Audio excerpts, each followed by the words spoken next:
رسول اللہ صلی اللہ علیہ وآلہ وسلم نے دعا بھی سکھائی ہے جو میں چاہوں گا کہ ہم سب یاد کر لیں، جس سے اللہ عز و جلال کی آزمائشوں سے انسان بچا جاتا ہے۔ اللہم انی اعوذ بک من زوال نعمتک وتحول عافیتک وفجاءۃ نقمتک۔ سنن ابی داؤد کی روایت ہے۔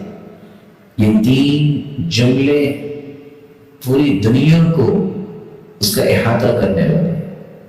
اللہم انی اعوذ بک من زوال نعمتک، اے اللہ میں تیری پناہ چاہتا ہوں جو نعمتیں تو نے عطا کر رکھی ہیں یا اللہ انہیں چھیننے میں نہیں۔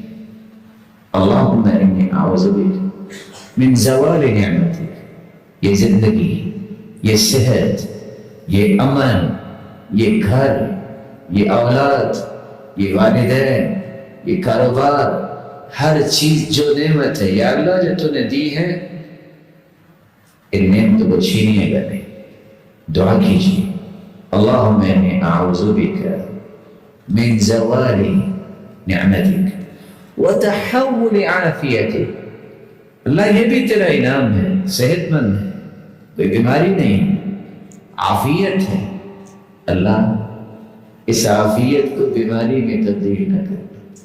وفجاءۃ نقمتک، اور تیسری بات یا اللہ اچانک سے کوئی مصیبت نہ آ جائے۔ وفجاءۃ نقمتک، پتہ ہی نہیں چلا گھروں کے گھر پانی میں گئے، پتہ ہی نہیں چلا کہ آنکھوں کے سامنے والدین پانی میں بیٹھے، پتہ ہی نہیں چلا کہ آنکھوں کے سامنے اپنی اولاد جا رہی، اس کو بچا ہی نہیں سکتا۔